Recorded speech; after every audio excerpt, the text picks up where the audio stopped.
Boom, hello, and welcome to the Protect Your Nation podcast, a podcast that is dedicated to making the world a better place, making the world a safer place by making good people dangerous. In this podcast, we're going to study and understand what it takes to protect your family, to protect your loved ones, because we all know that you have a few basic needs, food, water, and shelter, but you also have the need to protect those things. In a world and society where evil runs rampant and is sometimes left unchecked, learning how to protect yourselves and your loved ones is becoming more and more important. And so we strive to raise the level of accountability to those who would do evil on this planet by making sure that the sheep, that the flock, is more well-versed in protecting themselves and their loved ones. If that sounds interesting to you, then sit back and enjoy the show out. Boom. Hey, what's going on, guys? Byron Rodgers here, and I'm doing something new. I'm doing something kind of like what I've been doing, but I'm going to make it a little bit different. I want to welcome you formally to the Protector Nation. I want to welcome you formally to a brotherhood, an ancient brotherhood that we're bringing back right now. You know what I mean? Like, if I was going to break it down, I'd say that protectors have existed since the beginning of time, right? No matter what country, no matter what culture, no matter what you're into, no matter where you're from, no matter what history you look at, you're going to find that protectors have literally been existent all over the world since the beginning of time, right? So it's kind of like one of those things to me that's like, well, you know, I see that human beings have a few basic needs. They have the need for food. They have the need for water. They have the need for shelter. But what binds us together? What else do they have a need for? You know what I mean? People act like being a protector is like no big deal. It's like no big thing, but like it's a big thing. You know what I mean? Like they act like, you know, it's just some kind of vocation. And what I've been kind of on a mission to break down, what I've been on a mission to like really like outline and illustrate is just the reality of my life, which is if you really want to be able to protect on a high level, if you really want to be a protector, a legit protector, you know, not just somebody who goes to work on a 9-to-5 and then fights an enemy who's been an enemy his whole life. The people that you have to fight against in this life, the evil people in this life, are they just bad some of the time? You know what I mean? They've been living a life that's in alignment with that value system that they have. We all are. That's the whole entire game. And so to me, I sit here and I'm like, yo, if you're going to try to stand between good and evil, it takes so much more than just a commitment to go to work from 9 a.m. to 5 p.m. It really does take a lifestyle. And that's why Executive Protection Lifestyle is the other podcast I have, because Executive Protection Lifestyle is about the lifestyle behind being a protector. But as I look out at our world, you know, I see so many different kind of issues. I see different problems. I think we need to make one huge change. I think we need to really, really focus on bringing more accountability to the world. And how do we bring more accountability to the world? Well, you've got your first responders who are awesome. God bless the first responders, you know what I mean, for doing what they do. But then there's another dynamic. There's the reality that the first responders are going to get there after the altercation 9 times out of 10. Your first responders are going to show up and they're going to pick up the pieces of the game. You know what I'm saying? And that's something that I think a lot of people like good people for a long time have kind of thought to themselves that like a first responder is just going to happen to be there to protect me when the time comes. And that's just not the case. You know what I mean? That's like hoping that when something it's literally like you're hoping that the police are going to be there to step in and rescue you when something's going down. It's like, you know, you're playing the lottery there. You know what I'm saying? I pose the question and I live in the reality of like, yo, if you can't defend what's yours, if you are not able and capable of protecting yourself and your loved ones, you want to call yourself a good person. If you're not capable of protecting those who are depending on you, you got to provide for them. That's part of your responsibility as a man, as a parent, as a single mom or whatever. That's part of your responsibility. You got to protect them. You gotta provide for them, but you also got to be able to protect them. You got the basic needs of food, water, shelter, all those things, but you got a need that a lot of good people have been overlooking called protection. And so I see that like to really be able to really contribute on the highest levels that I want to contribute on, I need to be able to really bring the arts of protection, the mentalities, the values, even the curriculum of protection to the civilian market. You know what I mean? Because I know I'm here on this planet for a purpose, and I think that what my contribution to this world could be, I think it's going to be around making good people dangerous. I think it's going to be around adding accountability to this world by making good people more dangerous, demystifying violence, getting people more well acquainted with violence. I want to make good people dangerous. Why do I want to make good people dangerous? How do I want to make good people dangerous? Because good people bring the accountability to this planet. You see what I'm saying? Like evil people, when they're unchecked and they can just do whatever they want, it's a problem. You know, we have these shootings that take place in America, and the death count is like dozens of people get shot. You have a shooting that takes place in Israel, or a violent act that takes place in Israel, 2 or 3 people get shot, and then the problem's solved. Boom. Why? Because they have a civilian population that's highly acquainted with violence, and good people are also dangerous. And I think that the world can become a better, safer place if the predators, those who hunt us, those who just happen to continually shoot up gun-free zones in America and stack bodies in America because they literally get to do whatever they want unchecked with no accountability until the police arrive. And then the police might not even go in because they're even not very well acquainted with violence. Some of the time I'm sitting here and I'm just looking at a world where evil is being able to go unchecked too often. And when I look at our society and I look at life and I look at the history of humanity, I see that protectors have always been there. Whether you're looking at the ancient Romans, whether you're looking at the Greeks, whether you're looking at the samurais, whether you're looking at the knights, and whether you're looking at the cowboys and the Indians, every society has their protectors. And so what I want to do with this brand is I want to bring everyone together. I want to unify everyone under the same banner.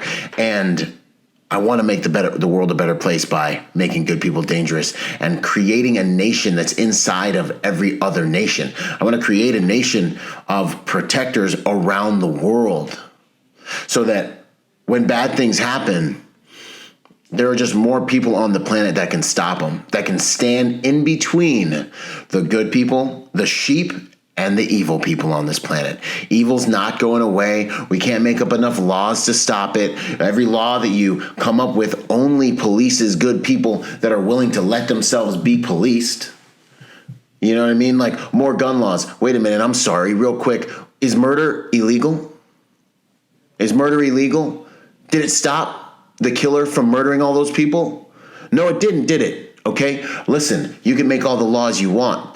Bad people don't follow rules. So you're only limiting, mitigating, and controlling the good people who are willing to take into account the rules you want us to abide by. So laws aren't going to fix this problem. But adding people to this world who can stop a violent action, a violent situation before it escalates into a complete catastrophe, I think that's a worthwhile contribution, and that's literally what I'm here to try and contribute. I want to awaken a fraternal brotherhood. I want to create a brotherhood. You know what I mean? As I think about the blood that flows through my veins, I know I haven't done my 23andMe. Like, I don't know exactly what I'm made up of, but I know that in my blood courses, in my veins course the blood of a protector. I don't know whether I was a knight. I don't know whether I probably wasn't a samurai. I don't look Asian, but you know what I mean? Well, I got some squid. I mean, I got some kind of Asian eyes, actually, if you look at me real close. Nonetheless, I don't know what part of my heritage it comes from, but if you really think about it, and if you look at the way that I am and the way that I act, and if you think about, history in all of us, courses the blood of protectors. And I want to awaken that. You know what I mean? I want our ancestors to be proud of us, because it's time that we take our rightful place around the world as good people, but not just as good people, as good, capable people.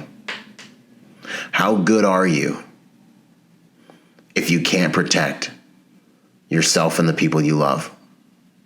How righteous are you if you can't protect yourself and the people you love?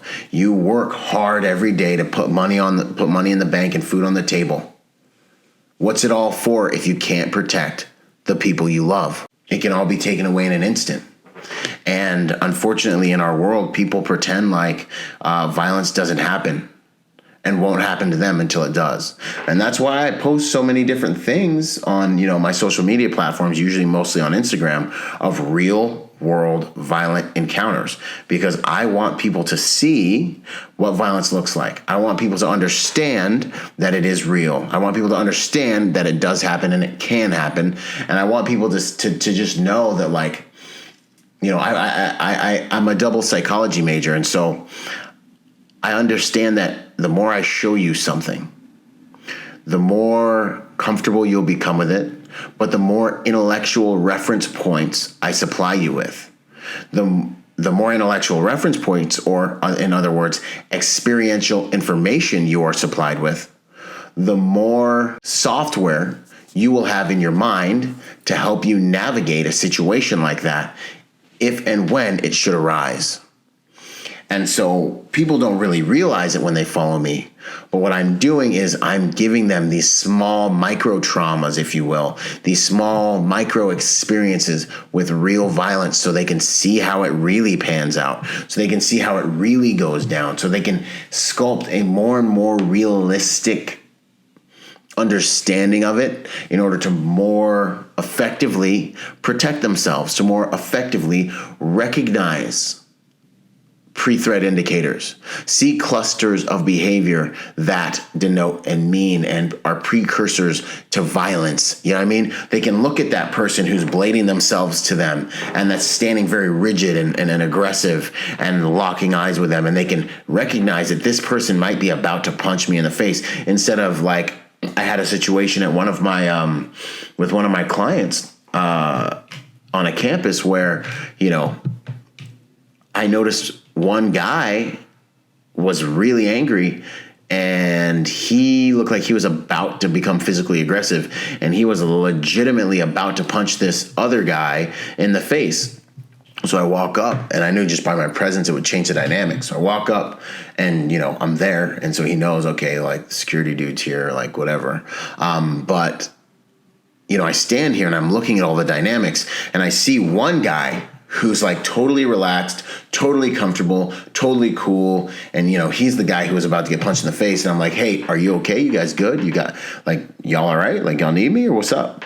And the good guy looks me dead in my eyes and he's like, nah, we're good, man. We're good. We're cool. We're cool, dude. Don't even worry about it, man. We're good. And I'm like, bro, you don't even realize that this dude who's a prior vet is about to punch you in the face. You were seconds away from getting knocked out cold, and you didn't even recognize it. You had no idea. You're just sitting here thinking that we're good, and you had no clue how to recognize the fact that you're about to get hooked up. So that was kind of one of the things that got me, like, man, like, good guys just don't either think it's going to happen or they don't see it coming. You know what I mean? So that lack of IQ is something that I want to change, and that's one of the things that we do with that I do with the social media stuff that I put out and the content that I put out. The content on the website is all about this stuff, and will continue to be. So this brand is about education at its genesis. This brand is about education, and this is just the beginning. The podcast is going to be the backbone. It's going to be kind of the foundation through which I'm going to use to create this culture of dangerous good people, And if it all goes the way I want it to, what I'm saying, me prophesy right quick, If it all goes the way I want it to, when it goes the way I want it to, this brand is going to go from simply a podcast. We're going to impact this world. It's going to go from simply a podcast to a legitimate culture. We're going to put a website behind this podcast.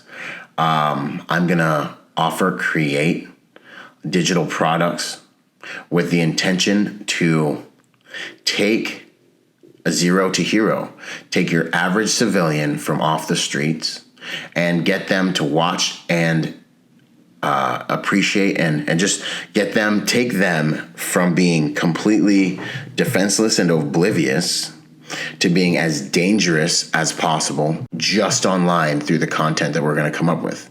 We're going to come up with courses, modules, everything that you can imagine that someone would need to know. We're going to have core competencies. Are you willing? But then are you capable? And then are you ready? You know what I mean? We're going to come up with core competencies in terms of how to execute violence, how to also execute medical, social dynamics, all of that stuff. And we're going to put that online, and we're going to make sure that those things are available so people can literally, without having to spend, a whole bunch of money and fly out to a course or do anything like that, they can literally get online, purchase those courses, put themselves through an education that can save their lives and their families' lives. That is the goal. That is what we're doing here. And we'll take them as far as we can take them straight up through online tools and resources. And then we're also going to roll out live events with prominent protectors in the world and in the industry. People that are, hand-to-hand, leaders in hand-to-hand combat, leaders in profiling, leaders in traveling, leaders in weapon manipulation, marksmanship, bladed weapons. We're going to study these individuals. We're going to bring them out. We're going to have live events where these individuals are going to be teaching our tribe of protectors, our legion of protectors. And then after that phase, I hope to expand this even further to where we can start chapters of protectors in cities, in states, different countries, to where people that really want to get into being able to protect themselves and their families and their environments can go to a local chapter and fellowship and learn from and become part of something, and go to live events in that area and have a culture there that is there to foster all these good habits and the abilities that are necessary for protecting. We're going to have a citizenship. We're also going to have a level that's going to denote an active protector. I don't know what I'm going to call it yet, but there's going to be your basic people, citizens that are part of the brand, But then there's going to be another level that means you're actively capable of protecting.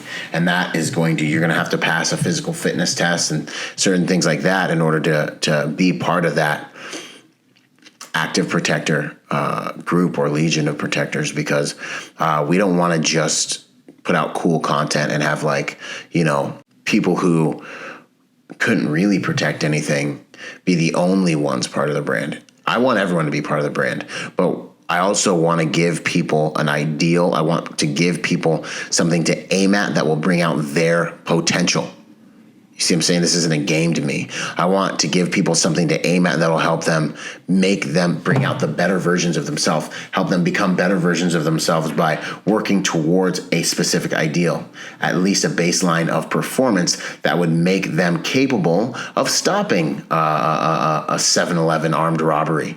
Make them capable, if it was necessary, to stop the robbery, and to make them capable of defending themselves and their wife and their kids in a back alleyway if, they're attacked.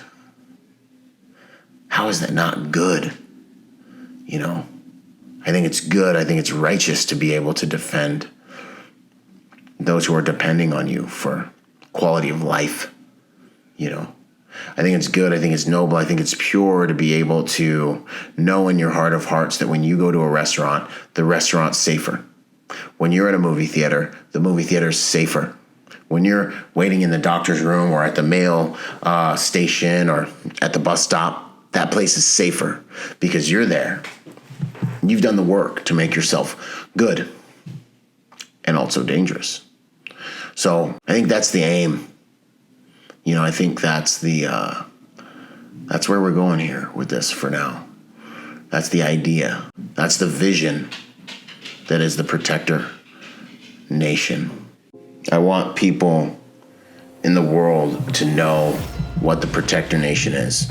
I want them to recognize the black flag. You know what I mean? When they see our flag, I want them to recognize that. And I want them to know that there are protectors here. I want, someone to get ready to rob a bank and see someone wearing something with the Protector Chiro on it, and I want them to be like, maybe we shouldn't rob this bank right now, maybe we should wait until this guy who's into that stuff is gone.